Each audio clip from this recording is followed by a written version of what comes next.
U.S. testing new super advanced autonomous stealth drones.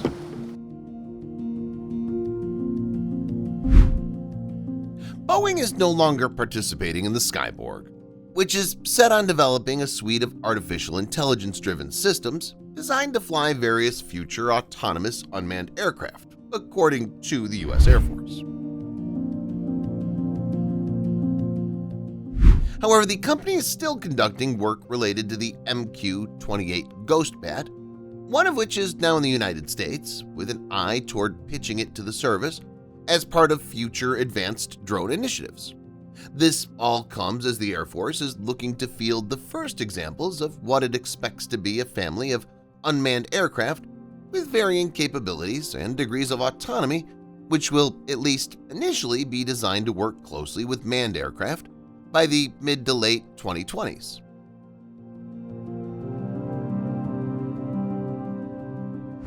Air Force Brigadier General Dale R. White, the Program Executive Officer for Fighters and Advanced Aircraft at the Air Force Life Cycle Management Center, offered these details and others about Skyborg at the Life Cycle Industry Days Conference in August, according to a story published today by Breaking Defense.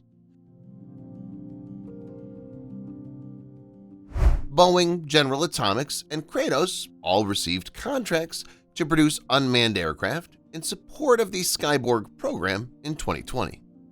Boeing was to provide a variant or derivative of the MQ-28, which it developed in Australia for the Royal Australian Air Force's RAAF Air Power Teaming System ATS Loyal Wingman drone program.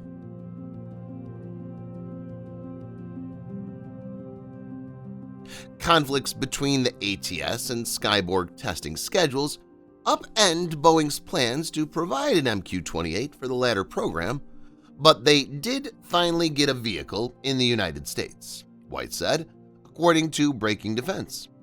I think Boeing is continuing on internal funds the workings of that. Breaking Defense's piece added that White had indicated that Boeing could still re-engage with the Skyborg program in the future. The war zone has reached out to Boeing for more information. That Boeing is no longer actively participating in Skyborg doesn't appear to have been previously disclosed, but was alluded to in a recent Air Force news item regarding autonomous aircraft experimentation efforts at the Air Force Research Laboratory. The piece, which has now curiously been taken offline, said that AFRL has conducted 16 live test events in support of what has also been referred to as the Autonomous Attritable Aircraft Experimentation AAAX campaign since March 2021. The tests have focused on evaluating the Skyborg autonomy control system on the Kratos XQ-58 Valkyrie, UTAP-22 Mako, and General Atomics MQ-20 Avenger uncrewed air vehicles, according to the Air Force. No mention was made of a Boeing platform. The Air Force also announced last year that its unique X-62A test jet, a heavy modified F-16 Viper, also known as the Variable In-Flight Stability Test Aircraft, VISTA, was in the process of being reconfigured to be better suited to support Skyborg and other advanced autonomy projects. Boeing's break from the Skyborg program, at least for now, is additionally interesting given that Secretary of Air Force Frank Kendall said separately last month that his service was engaged in preliminary discussions about burying MQ-28s as part of efforts to develop loyal wingman drones under the broader Next Generation Air Dominance Program, or NGAD. The Air Force's NGAD effort is an overarching future air combat initiative that includes a wide variety of different projects aimed at developing next-generation manned and unmanned aircraft, as well as advanced weapons, sensors, networking, and battle management capabilities, jet engines, and more that will all work collaboratively. Demonstrating the F-16's awesome thrust-to-weight ratio in a maneuver we proudly There are growing indications that the Air Force is moving away from concepts involving drones, more rigidly tethered to manned combat aircraft, in favor of ones that would include multiple tiers of unmanned aircraft with differing degrees of autonomy. The service has all but stopped using the phrase loyal wingman in favor of a new term, collaborative combat aircraft.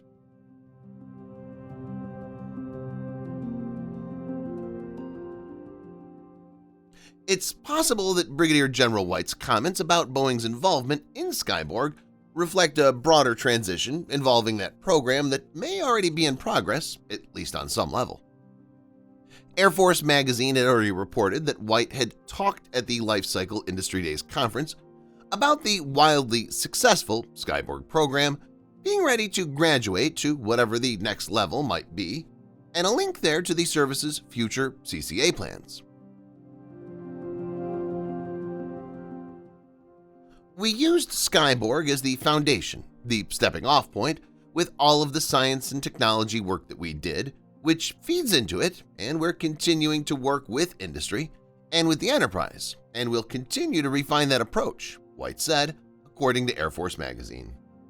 The Air Force desired approach for the development and acquisition of CCAs is still solidifying. Secretary Kendall and Andrew Hunter, Assistant Secretary of the Air Force for Acquisition, Technology, and Logistics, have now said, on separate occasions, that the final plan could revolve around an iterative development and acquisition strategy that's similar, at least in some respects, to the previously proposed Digital Century series concept. Hunter's predecessor, Will Roper, outlined the Digital Century series idea, which would focus heavily on rapid development and prototyping, as well as small-batch iterative production. At the same time, we are resource-constrained and we are focused very much on capability, Hunter added. So we can't afford to do 4 different kinds, where none of which actually develops into an operational capability. Secretary Kendall has himself publicly rejected the idea of using a Digital Century series-like approach with regards to the manned combat jet component of NGAD, also citing concerns about spending time and money on development efforts that don't lead to real capabilities. In many ways, the MQ-28, which has a high degree of modularity and reconfigurability, looks like a possible poster child for a preferred course of action with regards to CCAs, as well as the development and acquisition of other aircraft and systems. Boeing Australia first unveiled its drone design for the ATS program in 2019, and the type flew for the first time last year. Ground and flight testing is ongoing, with the RAAF publicly showing an example with a sensor-equipped nose module earlier this year. Ghost Bat presents the service with an opportunity to leverage private investment and existing research and development work on Boeing's part, as well as the additional burden sharing that comes from the direct involvement of a top-tier foreign ally, Australia. The latter factor is something that's been further solidified by the trilateral Australia-UK-United States Defense Cooperation Agreement, or AUKUS, that was unveiled last year. This deal has already enabled an entirely new level of high-end technology sharing between the 3 countries, including on nuclear-powered submarines for the Royal Australian Navy.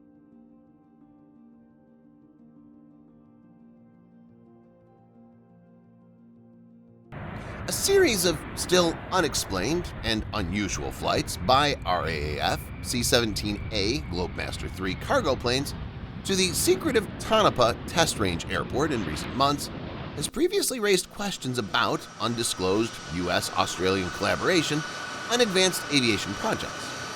Online flight tracking software shows that at least some of these flights have originated from RAAF Amberley in Australia, which is home to the country's C-17 fleet, but has also been a hub for ATS MQ-28 testing. At least some of these flights might now be explained by the disclosure that Boeing brought at least one MQ-28 to the United States. All told, it very much remains to be seen how Skyborg, as well as the Air Force's CCA plans, continue to evolve. At the same time, while Boeing may no longer be actively involved in the Skyborg, the Air Force still seems very interested in exploring what the company, and its MQ-28 in particular, have to offer as part of its future manned-unmanned teaming and general unmanned air combat vision.